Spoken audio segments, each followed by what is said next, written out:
Would you like to start, Rana? Sure. Okay. Okay. Hello, everybody. Welcome to the second day of this conference, and welcome to the panel titled Feminist Challenges in Neoliberal Universities. I would like to remind you before we begin the panel discussion that direct translation is available. So if you go to the bottom of your Zoom screen, you see a globe labeled interpretation, and there you can click on English or Arabic, and you can turn off the audio if you're still hearing audio. It's direct translation, so feel free to use it. I'm here to present this panel, again, under the title Feminist Challenges in Neoliberal Universities.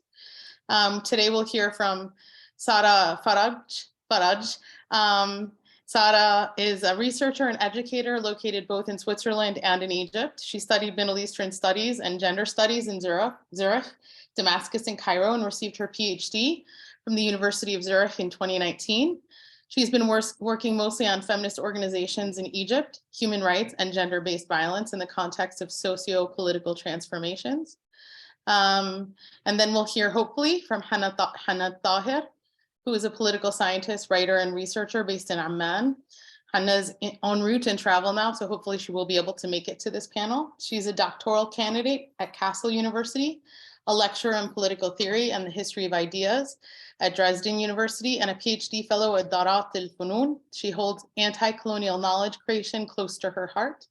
And finally, we'll hear from Isaura Castelao-Huerta, who is a postdoctoral researcher from Mexico, beaming in to us from Mexico very early this morning.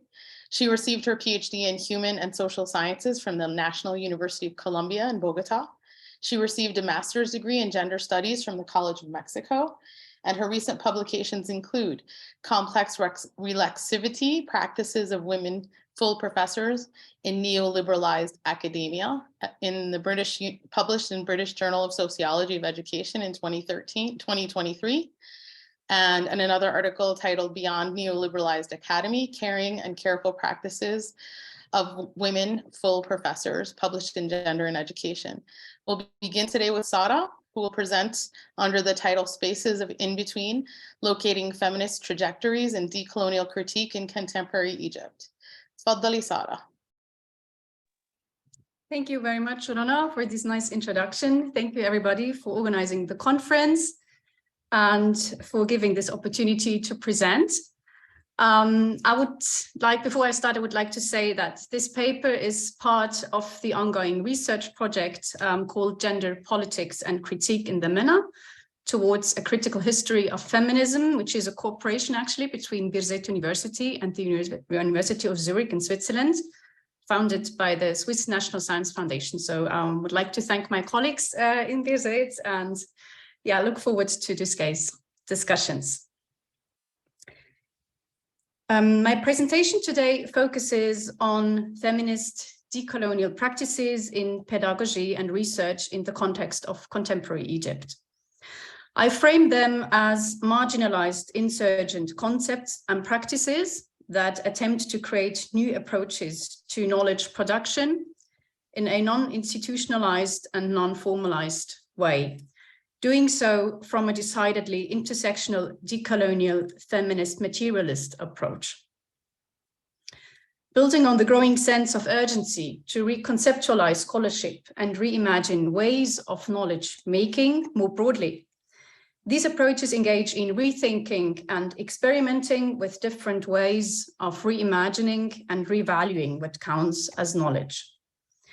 Specifically, I look at ideas and practices that are linked both to a commitment to insurrectory politics, political mobilization, and justice scholarship located outside of formalized education, while often also standing in sharp contrast to academic debates on anti- or decoloniality, as well as feminism and gender studies. For today's paper, I am mostly interested in what we might learn from the alternative decolonial pedagogies and research practices in rethinking academia and disrupting normative scholarly practices. Specifically, I would like to present two collectives formed by scholar, activists, artists located in Cairo.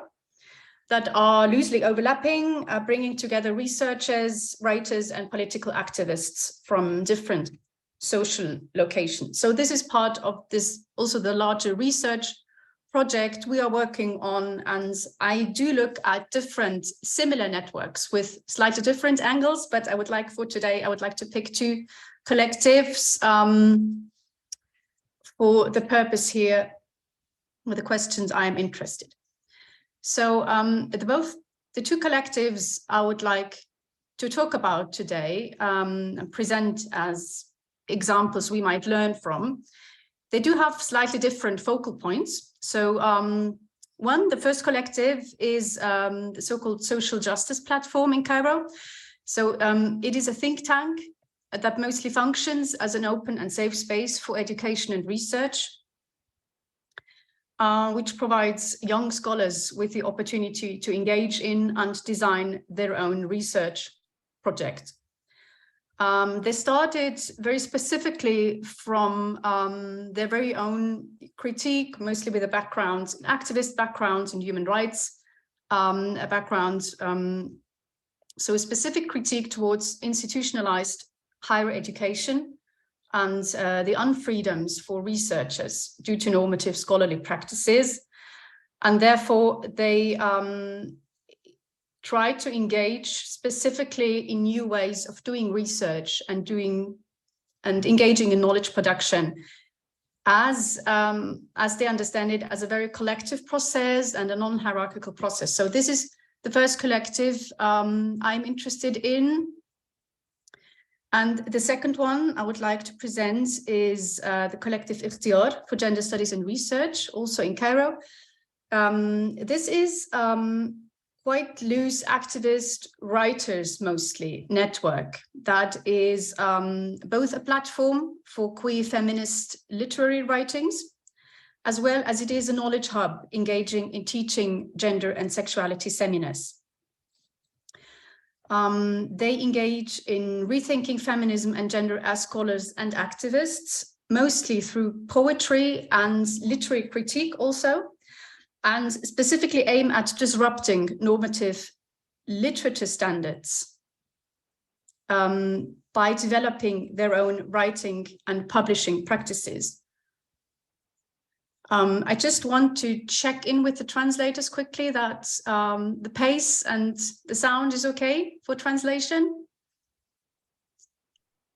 Otherwise, please give me a shout out to slow down.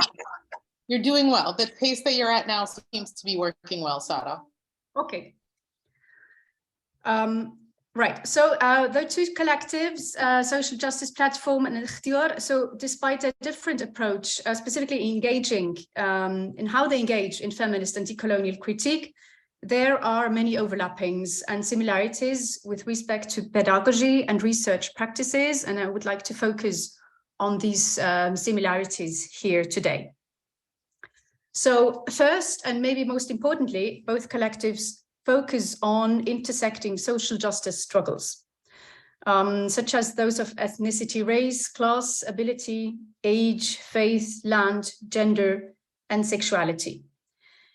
They engage in social justice with a very holistic and intersectional approach, and with also a strong focus on specifically environmental and social justice as interconnected struggles, and address these inequalities in non-ideological and non-identitarian ways, while exposing the limits of liberal identity politics. Both collectives furthermore aim at creating their own open spaces for thinking, researching, and writing, and do so by viewing research and knowledge production as a collective process based on relationality and responsibility, while allowing for enough room for individual freedoms of their writers and researchers. Through teaching and outreaching methods, they strategically encourage and challenge their participants to start mobilizing their own theoretical tools, experiences, paradigms, and skills in actively producing knowledge and work on theorizing and writing from within their own local, indigenous, and regional contexts. This includes developing new pedagogical processes as understood as political practices, such as, for example, not separating between doing and thinking, and rather deducing thinking from doing, as one example. Or it includes approaches such as co-researching and co-theorizing by scholars, artists, and activists involved in communities and committed to social justice struggles, resistance, and political action as part of their own genuine communitarian engagements. Hence, it is not only about analyzing the material conditions of knowledge production as an epistemological critique, but actively engaging in research and pedagogical practices that stem from the collective and are based on communities that seek ways for social transformation. Both collective, the social justice platform, and Ikhtiar thus specifically rely on their own rootedness within communities that to enable ways of learning that are deep, meaningful, and in harmony with their respective places and cultures. Their understanding for education is one of learning that is neither adopted nor strived for, but lived as learning is inherently connected to life, one's own roots, heritages, and materially lived experiences through places, lands, and people in communities, and not through institutions. Their decolonial feminist praxis furthermore expresses itself through writing practices that deliberately reject what are understood as colonially opposed conventions with respect to language, style of writing, and formats of publishing, following what Rodriguez referred to as, and I quote, living in the margins of vocabulary explicitly smells like disobedience. In all their publication, there is a strong relationality to ancestry, the lands, and materially placed memories as part of their distinct ways of articulating decolonial critique. They're engaging in manifold, intertwined struggles for social justice through writing, thus becomes part of the process of unsilencing themselves and of allowing themselves their whole being within and outside academia, anchored in and shaped by lived knowledge and material experiences. Hence, both collectives can be seen as forms of so-called feminist justice to come scholarship, or shorter justice scholarship, as a form of resistance and activism. Justice scholarship, in my view, can be understood as a disjuncture with normative academic practices, which are based on disembodied, disaffected, speeded up, instrumentalist, consumerist, extractive scholarship, while at the same time ignoring relationality and responsibility. More importantly, justice scholarship is not just about subverting and refusing these practices, but more so radically altering knowledge making through immersion, embodiment, and encounter, opening up to relationalities between species, between temporalities, and diverse geopolitical and gendered materialities and inequalities. Justice scholarship, understood both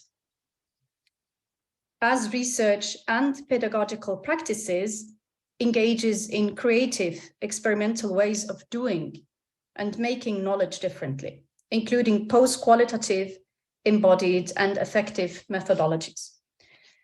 It explores alternative ethical and political practices in thinking writing and thinking doing, and puts feminist, decolonial, indigenous, and eco-critical work in dialogue with art and activism. Building on attempts from slow scholarship movements also, it aims at disrupting dualisms through engaging in alternative and ethical ways of being, becoming, doing, and knowing, while maintaining meaningful connections with humans, non-humans, and the environment. So I'm trying to adhere to the given time frame for our presentations, which is rather short. So I would like to close with summarizing the following. The way I see it, on the one hand, the distinct decolonial critique of the two very shortly presented collectives here lies on the one hand in the multiple intersectional approaches to understanding and deconstructing systems of oppression without compartmentalizing individual experiences. And on the other hand, it lies in doing decolonial critique by developing new practices and formats for learning, teaching, researching, and exchanging knowledge. The two collectives thus serve as examples on how any anti-systemic decolonial critique requires a broad transformation of sexual, gendered, spiritual, epistemic, economic, linguistic, aesthetic, pedagogical, and racial hierarchies, and forces us to think about social change and social transformation in a non-reductionist way. And here I would like to stop in order to give enough time for questions. Thank you very much. And thank you very much to the translators, really. Thank you, Sara. That was incredibly enlightening with regards to intention.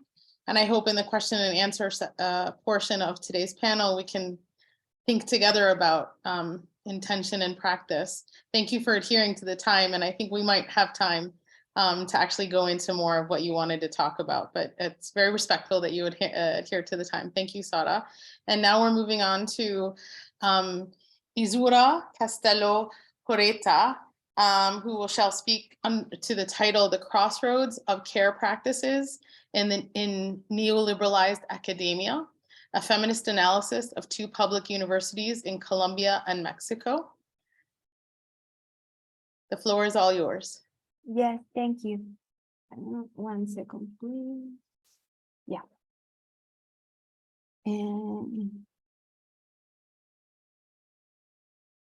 Okay, this presentation is part of both two studies, sorry. One is my doctoral thesis, and the other one is my actual postdoc investigation at the UNAM. So I'm going to start.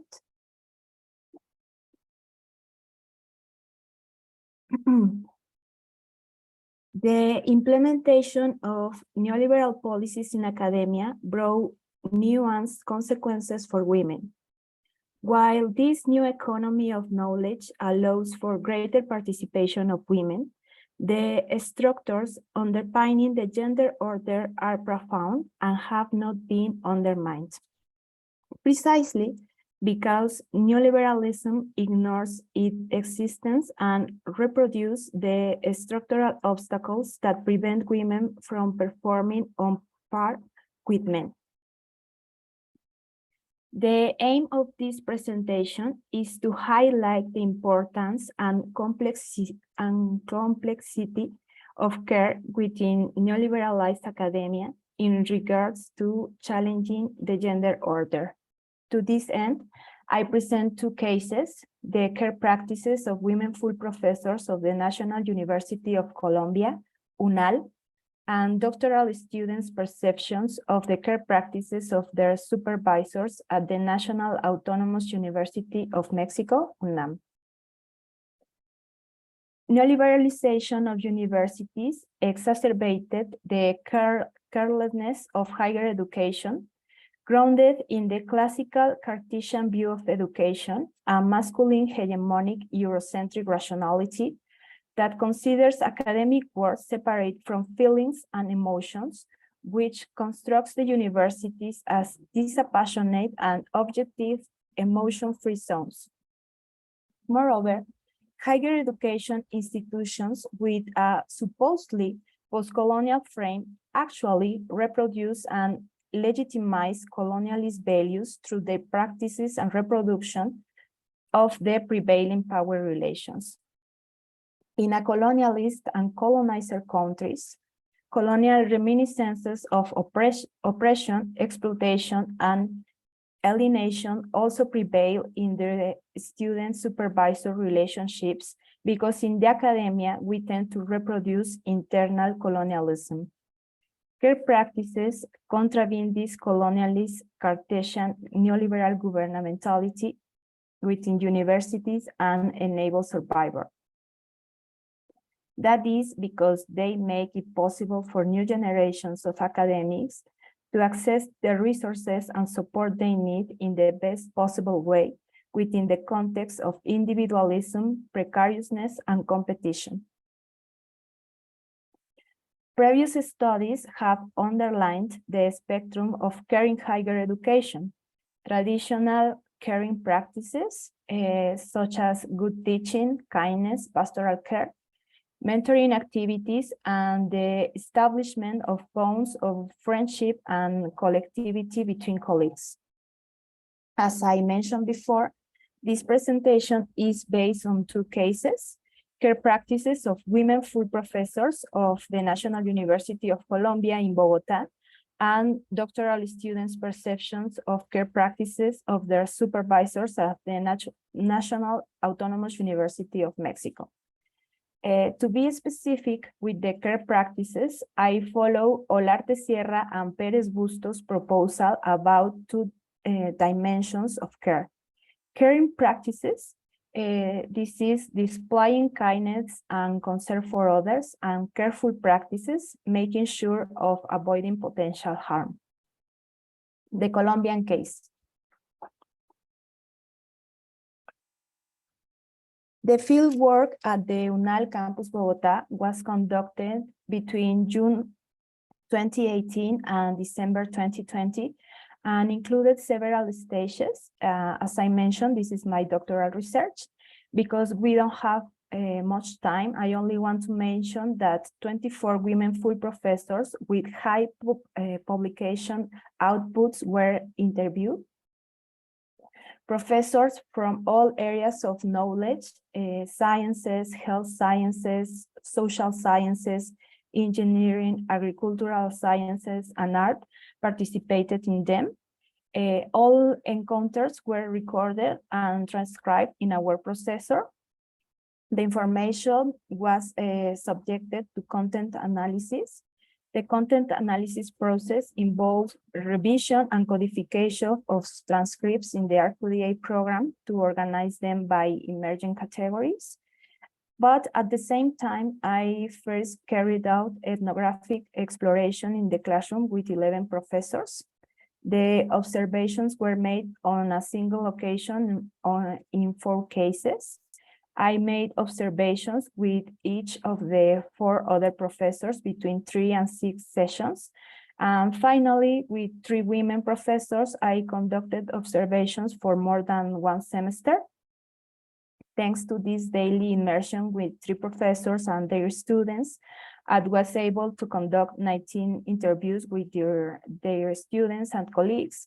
This sample includes students that are part also of the research group, and former students in levels of undergraduate and postgraduate studies, who in some cases still maintain a working relationship with these professors, which is I call them colleagues.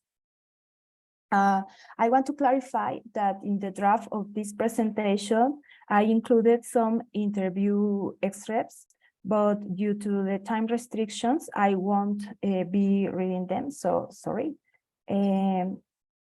Now, caring practices involve conscious and responsible commitment attitude and concern for the needs of the students, especially the financial needs, because in Colombia, they have experienced a very hard process of neoliberalism, so they don't have enough resources for the research. So the caring practices of the professors are very focuses in get resources for the research of their students. So I highlight 2 caring practices. One is rebuscarse, that is a very usual term in Colombia for people who don't have an established job, fixed job. So they work in the streets selling different products.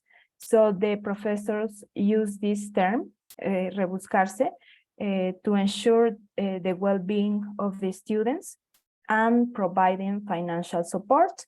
Alongside these caring practices, I find that the professors have tried to prevent their students from suffering harm that could be caused by dropping out or not graduating on time. So the practices are intervening to prevent harm and being open to listen. These both careful practices contribute to the academic development of the students. If we have time after the presentations, I can share with you the extracts of the interviews. So maybe this could be more clear. And the Mexican case, the field work at UNAM in Mexico City includes semi-structured interviews conducted with 32 doctoral students, 16 women and 16 men. The supervisors of 15 students are men, while 15 other students have women supervisors, and 2 students have 1 man and 1 woman co-supervising them.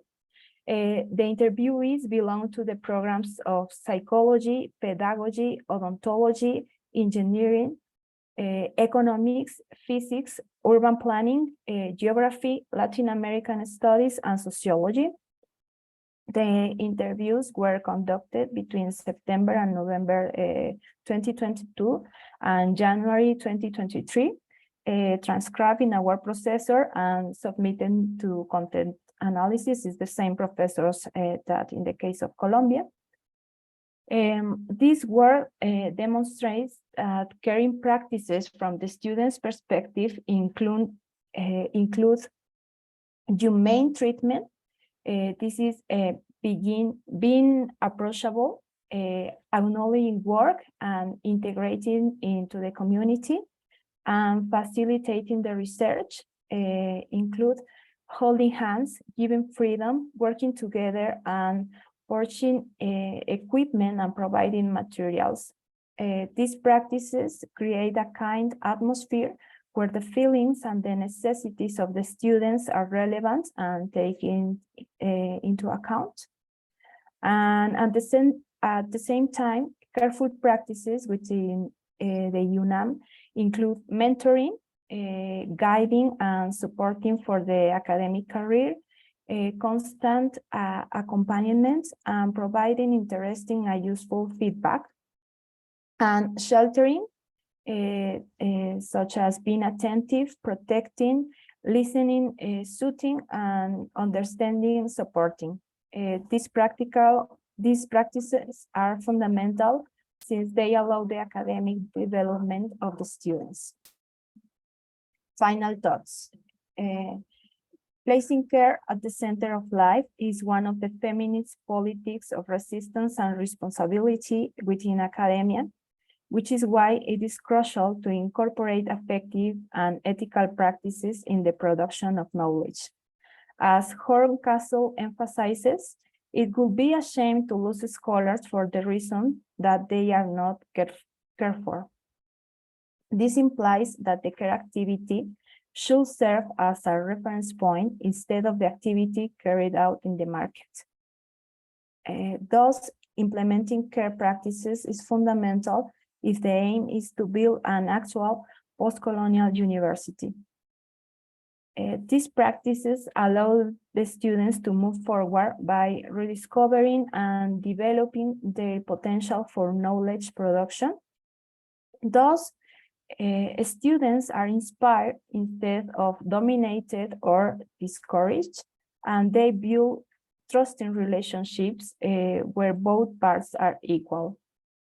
Care practices are more democratic, more engaging, and liberatory, since they are part of the key attributes of decoloniality: critical attitude, love, humility, hope, faith, and trust. Discussing the importance of care in academia will challenge the gender order by promoting different power relations where there is a culture of solidarity instead of domination and competition. And it will be also undermine the colonial mindset that is constantly being reproduced within a supposedly post-colonial society. However, it is crucial to remember that care is a complex practice full of tension and ambivalences, and care practices have been co-opted by the neoliberal system.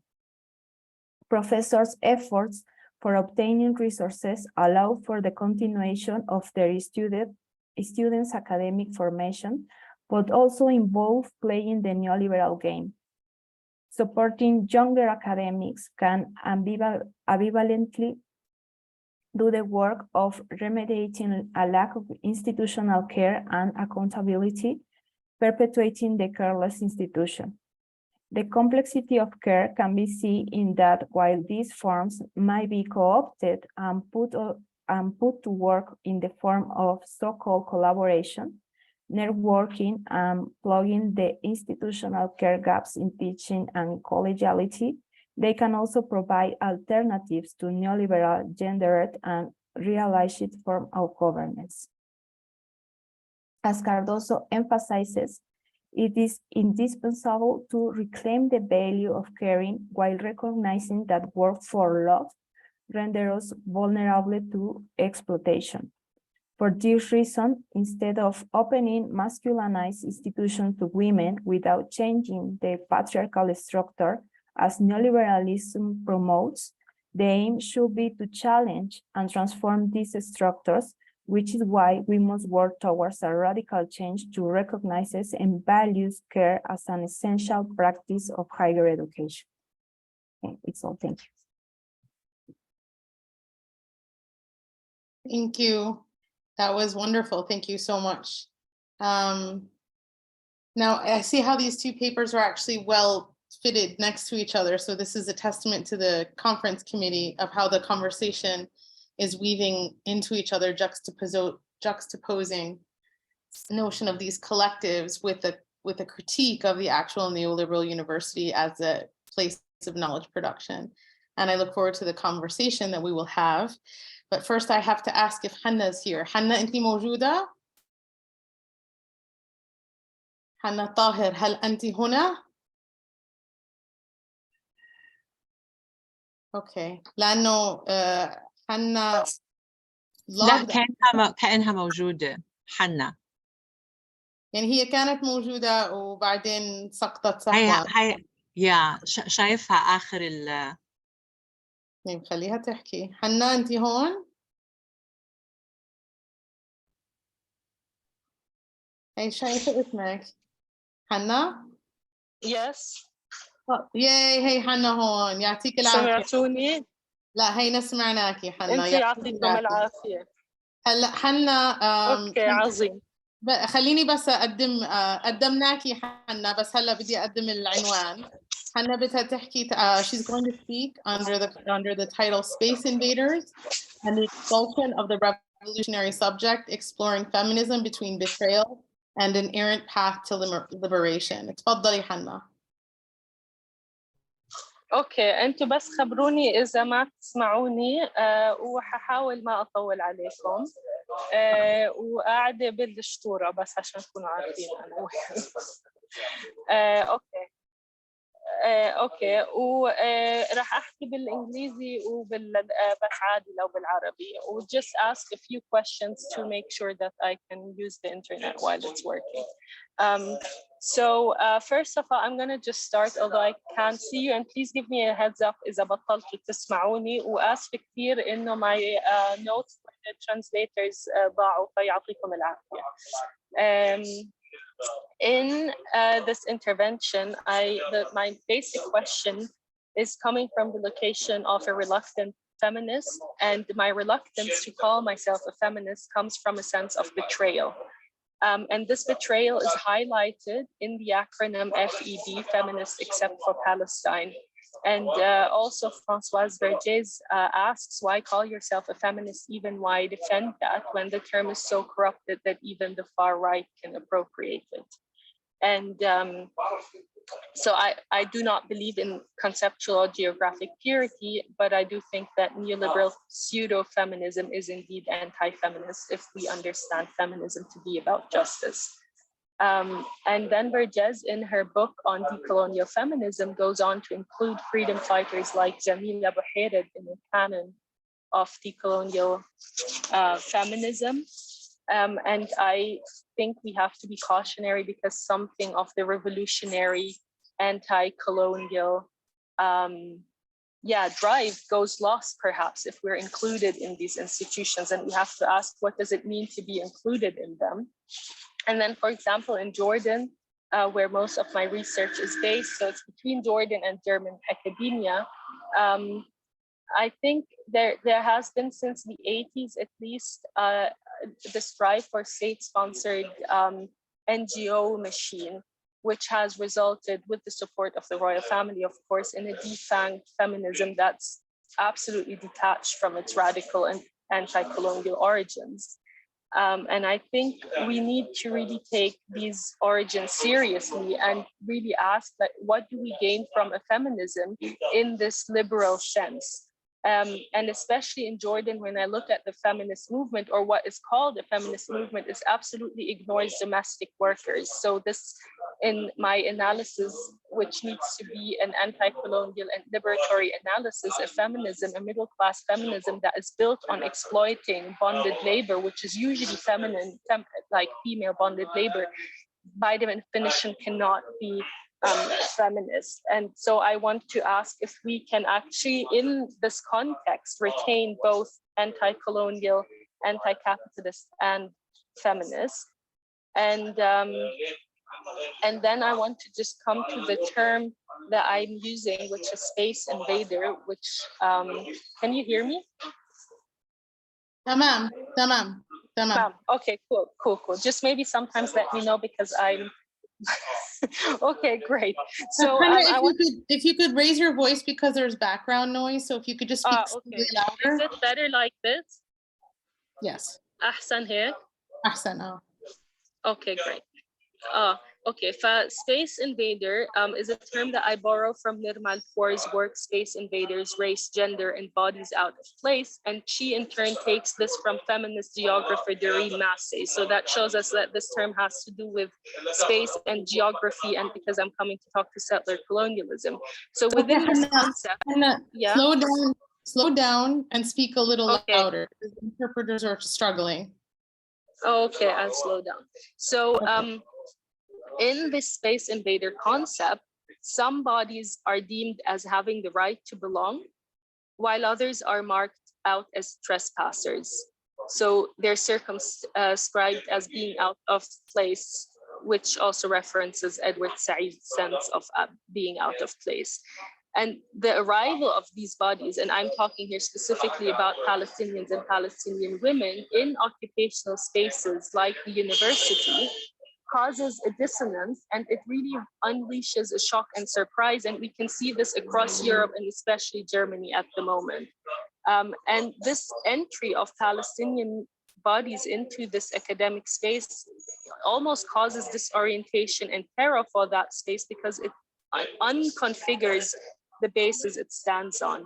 So the threat that they or we are seen to pose to the spaces that we enter, such as universities, amplifies our presence and hypervisibility, while at the same time attempting to erase us. So we're at the same time highly visible, and then our presence is invites suspicion and surveillance. So that's a mirroring of the real life of surveillance of Palestinians in and outside of the academy. And so the question that I'm asking is, given the historical entanglements, okay, I'll try to do some of it in Arabic. So given the historical entanglements of universities within colonial rules, and especially in Germany, where the race theories have driven to control the populations that were ruled, and where research has always been dirty for colonized peoples, and colonialism was the context, in which certain practices of knowledge production were created, such as modern social theory, I think there are limits really to what kind of spaces universities can offer. And that brings me to this last connection of understanding the space invader in the context of traveling theory, and also ourselves as traveling bodies that are stopped physically. I mean, I'm sitting here in the middle of nowhere because I couldn't cross the border. And I think this German settler colonial logic, and I'll come to that in, okay, I'm gonna skip that. So German higher education is part and parcel of colonial and imperial legacies. And it's a legacy that is mostly ignored by claiming that German colonization was not as longue durée or expansive territorially as the British one, glossing over the violence it inflicted. And this is connected to the exclusion and hostility towards Palestinians. So we often hear these demands to free Palestine from German guilt, but I don't think it's really about guilt. I mean, it's pervasive and you would like to believe that, but states do not plead guilty. So guilt is kind of in the public discourse, but the underlying reason is more complicated. And from a material standpoint, I think the following is more convincing. So after 1945, Germany could not express colonial desires openly. And instead, those colonial fantasies were projected onto Israel and turning Israel into a part of the German self-understanding, almost a territorial expansion. And since the sound is not good, I'm gonna cut it short. But so through this viewpoint, the official state doctrine of unconditional solidarity becomes legible if we understand that Germany expands its territory imaginatively across the Middle East. So a critique of Israel and the existence of Palestinians isn't just an issue of morals and the German state being guilty, but it's actually that by adopting an unconditional support for Israel, German expansionist colonial ideology found a clean root. And this erasure is foundational for the existence of post-war Germany. And as such, it's much more difficult to dismantle than if we were talking only about guilt, because it goes at the very foundations of what Germany is. And I think then we can understand also with Swedenborg the ideological erasure of the Palestinian body and how Palestinian bodies are perceived as space invaders in those universities. So Palestinians are turned into space invaders, not only in the academic landscape, but are turned into invaders of their own country in Palestine. And I'm gonna end with that.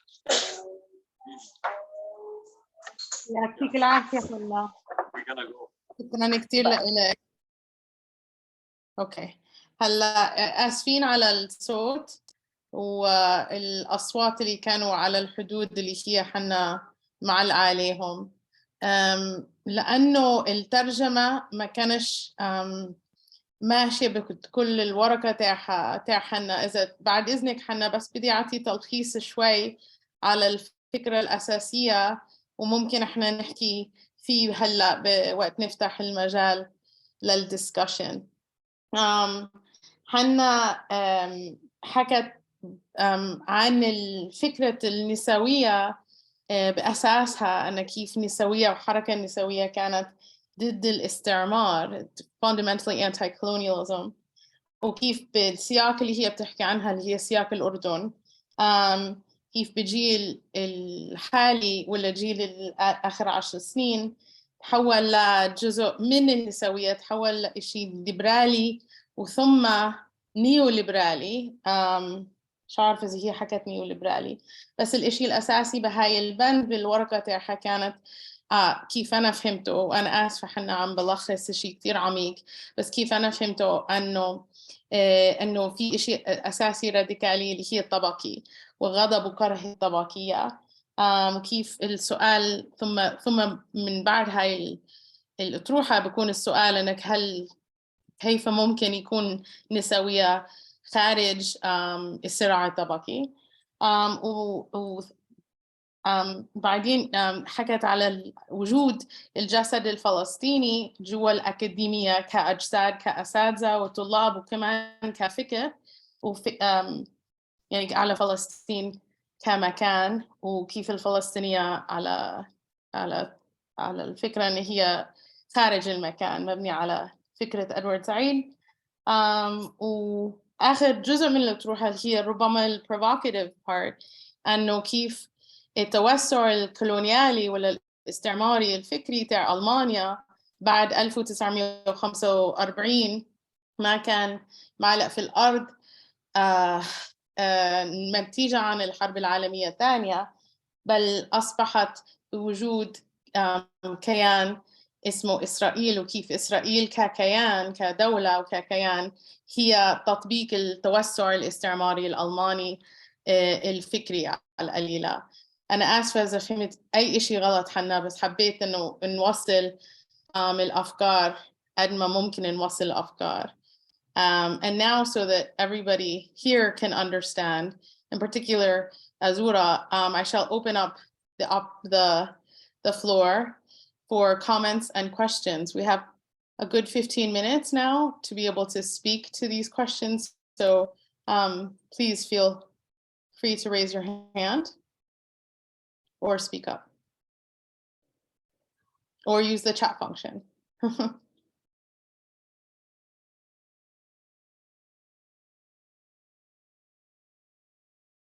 Okay, so while we wait for people, Sara, if I could, we have 30 minutes, ending at 5:30. Sorry, thank you, Rania. If I could begin the question, Sara, بعد إذنك, with Sara, who was our first presenter today.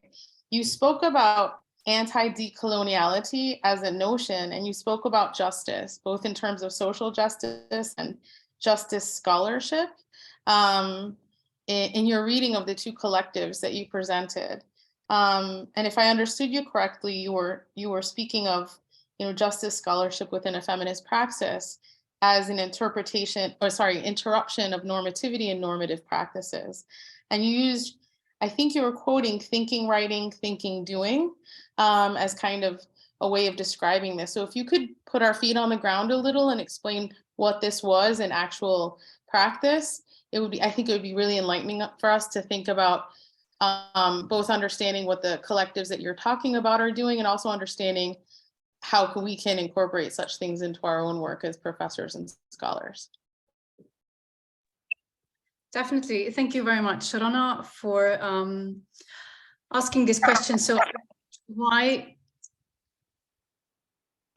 try to clarify this a bit.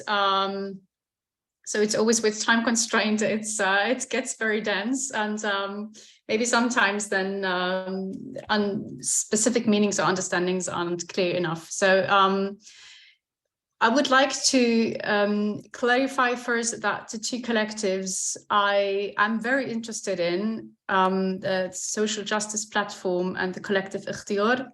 So I do read them as decolonial, feminist, materialist, as operating from a decolonial feminist materialist approach. Although and this is actually ties very well to what Hanna just said in her opening words about being a reluctant feminism to appropriation, cooptation, etc. So they do not actually intend to reappropriate or reoccupy specific, maybe politicized spaces of what we could call feminism, or also queer. Ikhtiyar is a very queer writers collective. So their intention is not about very much about those terms or terminologies in disrupting maybe certain cooptations or appropriations of the term feminism or also decoloniality. So this is more my reading into what they are doing. So this is the first thing I wanted to clarify. And why I actually started focusing on them is really through their practices as alternative pedagogical practices, because they are most of them are also scholars and are also involved in universities and in more institutionalized processes of education, but they specifically try to live what I would call decolonial critique within these informal settings and not within formal education. So one of the practices I am really fascinated in is, and what you've asked about, is this thinking, doing, or thinking, writing. So, and actually it fits very well into both collectives, because thinking, doing maybe would be very well summary of what منصة العدالة الاجتماعية, the social justice platform, is doing, as specifically as a space for research, alternative research practice, as a collective practice process. So that they are also immersing themselves into communitarian processes and living among specific communities they are researching, and at the same time developing with the communities they are studying or they're interested in, as they see communities actually involved in specific social struggles. So it's an immersion into the communities, and from there on comes their research about specific angles or specific focus on social justice processes, struggles. So it would be tied not to thinking or a critique as an epistemological critique, but really via doing also, so that we have doing and deduce knowing from doing and not vice versa. So that would be the main angle here we might learn from as a practice, which I find very interesting. And the other one, thinking, writing, would maybe, be more true with respect to Ikhtiar, given that they are a writers collective engaging in literary criticism very much, and through poetry and various formats also of writing, of using language, of publishing. So in a very non-homogeneous way.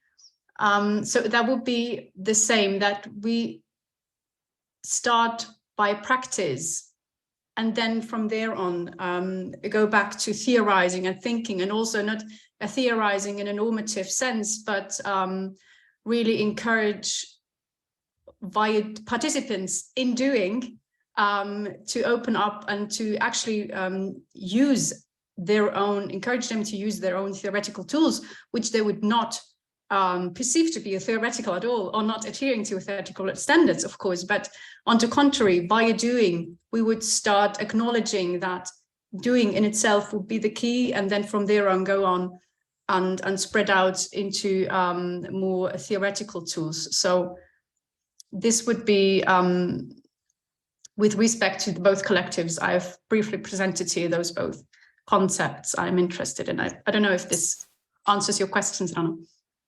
Yes, I mean, it continues the conversation. I think that's putting into practice what you're talking about. So there's two things that are really interesting about extractive and being very self-reflective about not being extractive. And the second point is to do away with the notion of the paradigm of what theorizing is, and to understand the ontology and epistemology are about ways of living, and that is actually how we think through life, right? So maybe that's the doing that you're talking about. And it's reminiscent of a lot of scholars in various geographies internationally that think about living within and without the institution, because as you rightly mentioned, these practices happen and we play all these different roles in our different hats that we carry. So we are institutionalized as well. So it's something that Fred Moten talks about in the Undercommons, and thinking about what being in an institution and being a refuge in that institution is. Francis, I see that you have your hand up. Please feel free to speak. Francis Hasso? Yes. Can you hear me all right? Yes, yes. So I enjoyed all three presentations, and I thank you for presenting them. I was just thinking about what you were just saying, Rana, I was just thinking about Mao, on practice, and I think what he argues there is that, or is it on practice or on theory? Can't remember. It's the 1936 booklet, that it's not just knowing from doing, but it's a constant, it's a recursive process where you've got the theory and you've got the doing, and then you need to evaluate the theory, and then you need in relation to the doing, and then this constant revision, and also kind of multiplicity depending on context. So yeah, I mean, I'm curious about the Egyptian organizations, but I'm just not familiar enough with them, and I to ask smart questions. For Isaura, there's a part of me that just wonders, I mean, I wonder a few things. One thing I wonder is, what does that mean that, for example, it was women full professors only who were interviewed? And is there an extra burden by the design of the project that is extra extractive of the woman professor? So that, I mean, I would say that's actually, I guess that's how I would, that's the question that I would ask. Thank you. Thank you, Francis. Isaura, the questions to you, but I would just, it's on practice and not so ironically on contradiction. So Mao talks about contradiction that I think Sara is also implicitly talking about. Isaura, feel free to jump in.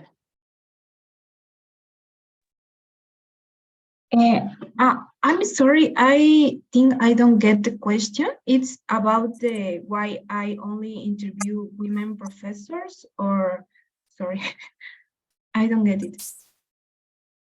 Francis, would you like to? Yeah, there's so the project is about care, right? In tough environments, materially, affectively, emotionally. And is there a way that by only interviewing women professors at universities that I'm positive at the full level, well, I'm not positive, but I suspect that they're dominated by men, full professors, that there is a kind of re-feminizing, like that's affective extraction, extra extraction, affectively and materially. And yeah, and I just say that because I was just in Mexico City maybe 2 weeks ago, and just like very in the academic space, but that doesn't mean, yeah. So that's really the question. Is there a gendered dynamic that relates to only interviewing women? Okay. Thank you. Thank you. Well, the research in Colombia was only with women because the research was not about the specific care practices. It was about how neoliberal policies shape the practices of women professors, but care emerged from the field when I talk with the students, for example, or when I made these ethnographic immersions in the classroom. I can saw how the professors care about their students because they don't have enough resources for the research, because in Colombia, you have to pay a very high tuition fee. So it is very difficult in Colombia. It's a very hard environment to be a researcher. So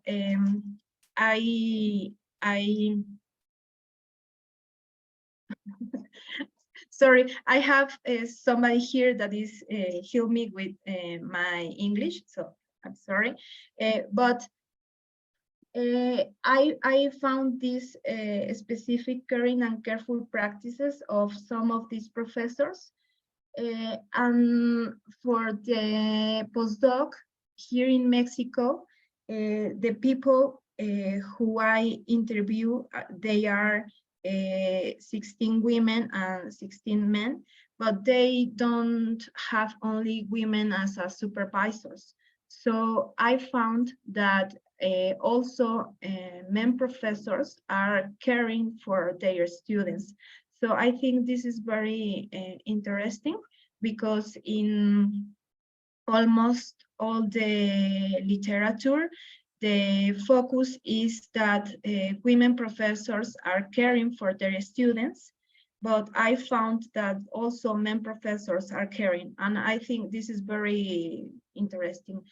But the issue, I think, with care is that the neoliberal system is, ¿cómo digo que está sostenido? Is sustained in these care practices, because if the professors are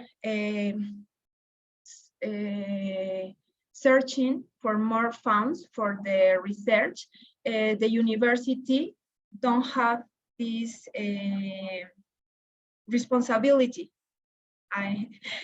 And also in other things, for example, with the pandemic, students had very hard situations. So the professors, women and men, talk to them. No, they make this emotional work.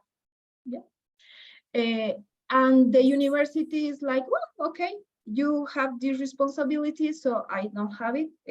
And of course, it's a double burden, because both in Colombia and in Mexico, you receive more money for your articles or for presentations, or I don't know, but you don't receive more money for care the students. So I think this is a very complex topic, and well, I don't know if I answered the question, but thank you.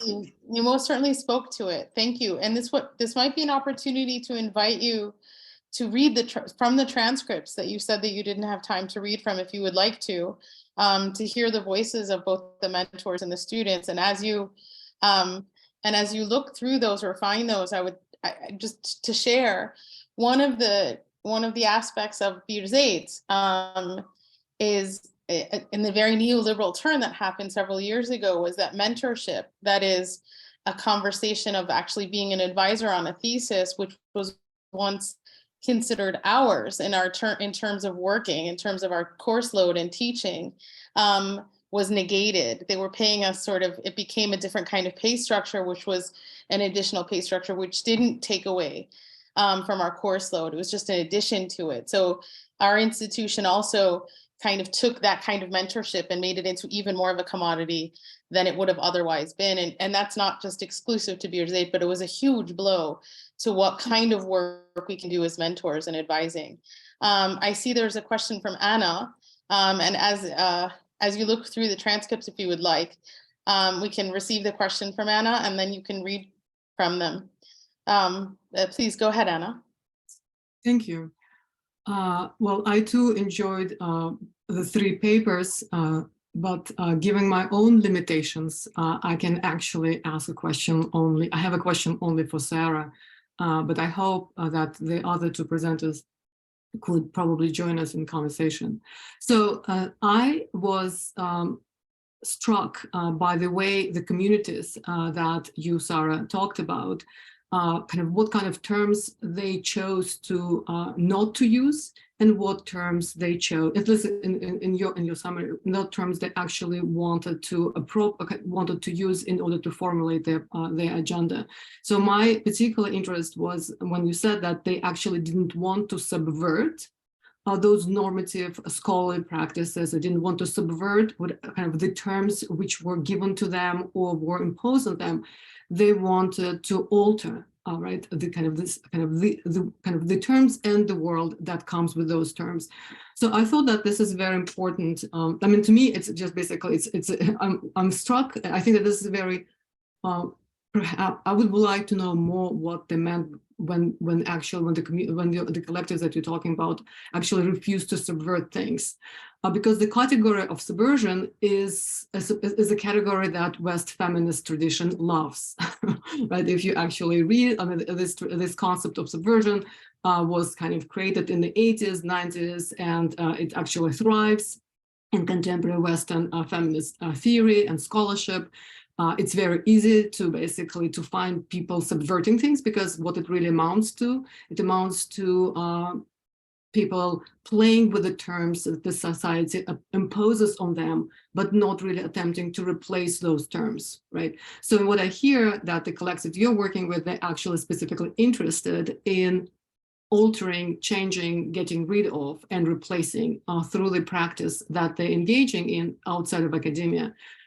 So I just want you to say if there is a kind of to develop, to tell us more about kind of this particular position between subversion and alteration of terms of critique. Thank you so much, Anna. Sarah? Yeah.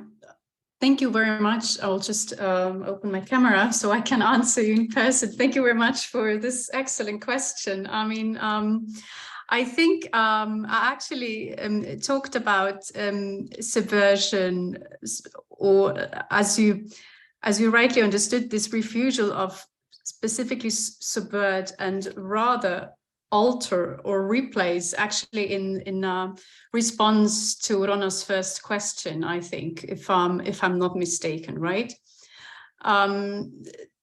Yeah, so it actually it's really helpful to also for me to think more along this question and revisit the data that I've collected, because I think this is really a bit at the core, because what I think is that what I actually meant by responding to Rana's question in this way was, you know, that they do not try to resolve or to change discrepancies. I mean, there might be huge discrepancies for them, let's say, as a queer activist who specifically goes back to her own roots in Upper Egyptian rural areas, but Said, and, you know, like revival of like heritages and roots and ties to lands and places as a queer activist would, from other collectives probably, or networks, you would maybe find at least the attempt to trying to resolve this, what are supposed to be discrepancies, right? So this,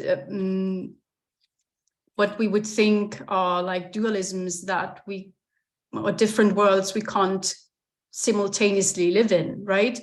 But they specifically don't aim at such a thing, like this refusal of these discrepancies, I would call them, or maybe, I mean, they aren't discrepancies actually, but as you say, that we do not want to subvert or,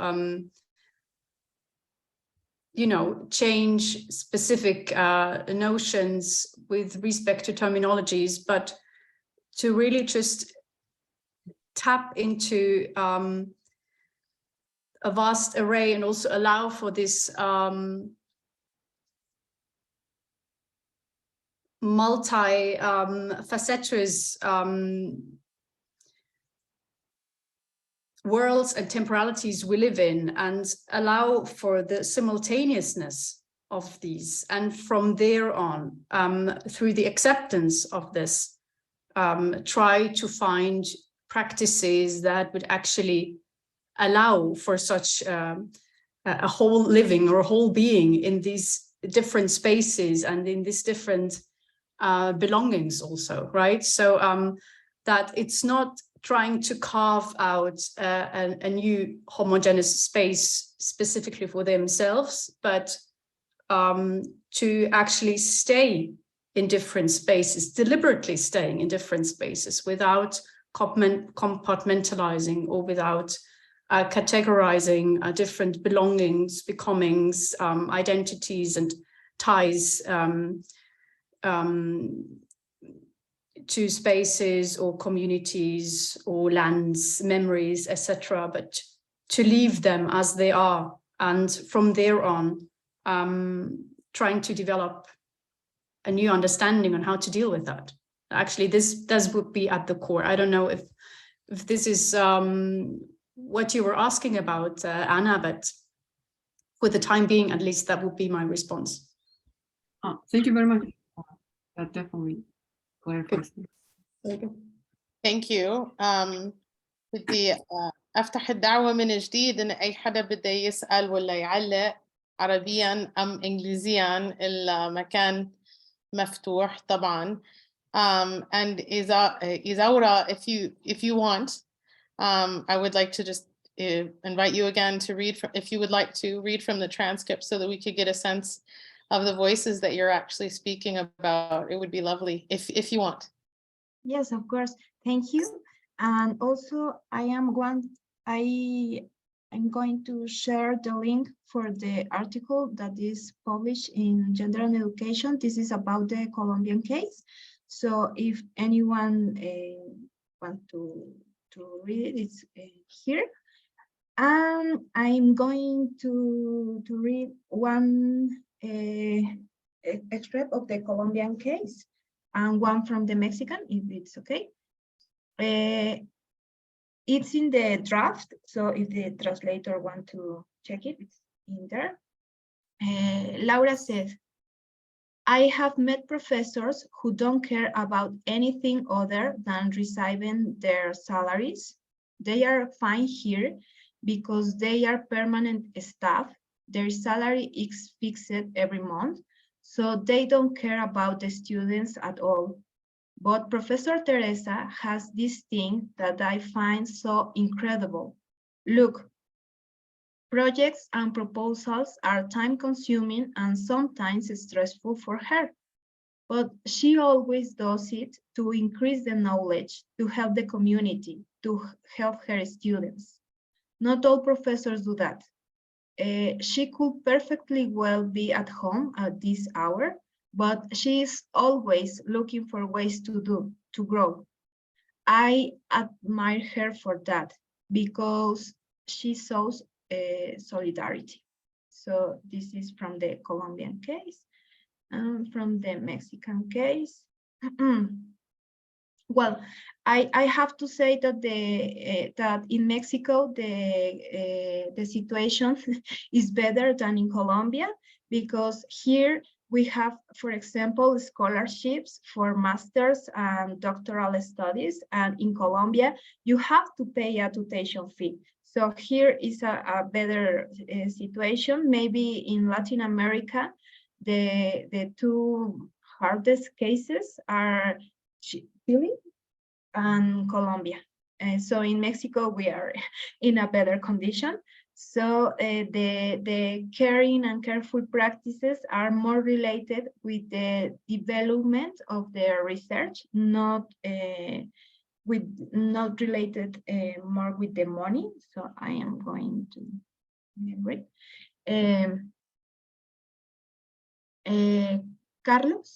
Carlos said, I believe that he is very unconditional with us, with his students.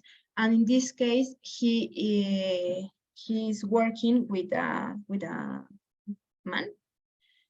I am feeling very sheltered by him. For example, we are going to publish a paper. He's very interested in that we finish it. He wants our well-being. So in this case, I also found this co-opted by the neoliberal system because the supervisor is interested in the publication of the article. So for this article, he gets points, and this means money. So yes, he is helping her student, but at the same time, he is reproducing the logics of the neoliberal system. So it's very complex. I hope this is enough. Yeah. Yes, that's very enlightening. Thank you. I mean, it's also thought-provoking for us to think about our own daily practices, both as mentors, professors, and students, and to think about what caring means. In the same way, I think using the same ethos that Sarah was inviting us into, and sort of thinking about unconstructing, not only deconstructing notions of identity and practice and praxis, and how she was describing the work of the collective. So thank you so much. Does anybody else have any other comments or questions? It's a shame that Hanna doesn't seem to be here, because there was a lot to be asked about the provocative work that she submitted, but hopefully we will see her soon. Amira, I see your hand up. Tfaddali. Yeah, thank you all for really very informative pieces. Sarah, I'm a fan of the writing collective since it started, the feminist writing collectives, and I like them. But it's always the challenge that students use against me when I defend people like Helen Sissou, saying that, well, it's kind of elitist. It is who writes and to whom do we write? Who comes to these collectives? Who will be joining? And so I'm worried about that part of it is a practice. And it is delinking from the liberal capitalist academic industry, if you want, but in the same time, it takes the path of isolation, maybe the word. I don't know. I'm asking, actually. I'm really interested, and I'm hoping that it's not that. So if you could say more about their impact, any effects or resonances they're leaving outside their own collectivity. And Isaura, I had also a question for Isaura, if I can ask them together, Rana. Yes, this will be the last question. Okay, so Isaura, it took me a while to find the raise hand things. This is why I have all my questions together. Isaura, so yesterday we were discussing not necessarily care work, but essential and necessary work that is always associated with women. Care work is that kind of work as well. And teaching and usually health work are women's in women's realm as well. But I could see that men are doing it, but it's not just that men are doing it, but as your last example showed, they do it in a capitalist way. I had a teacher and in my PhD studies that did the same thing. She will engage us, and she was really, really nice to us, and a wonderful storyteller as well. But actually, she used our interventions in her book project. So I couldn't tell where my position, what my position was at the time. But my question is, going back to yesterday's discussions, is how do you fight that your care work that you do as a teacher is not co-opted, while at the same time you don't stop caring? for your students. And we face that every day in our university as teachers and as feminist teachers as well. We do not want to stop caring, but in the same time, we don't want our care to be used as grounds for the university caring or administration caring less and taking less responsibility. So these are my two questions. Thank you. Those were, I mean, you speak directly to the contradictions that I think both Sara and Isaura were talking about. So that, I mean, we live through that contradiction. I see Nadia has her hand up, but we're actually run out of time. Nadia, if you could make your comment or question really quick, if Rania doesn't mind, and then we can give Sara and Isaura an opportunity to wind things up. But Nadia, if you would like quickly to speak. Yes, okay. So thank you so much for this really engaging session. A quick note to Hanna, you know, maybe your talk helps me to extend further this.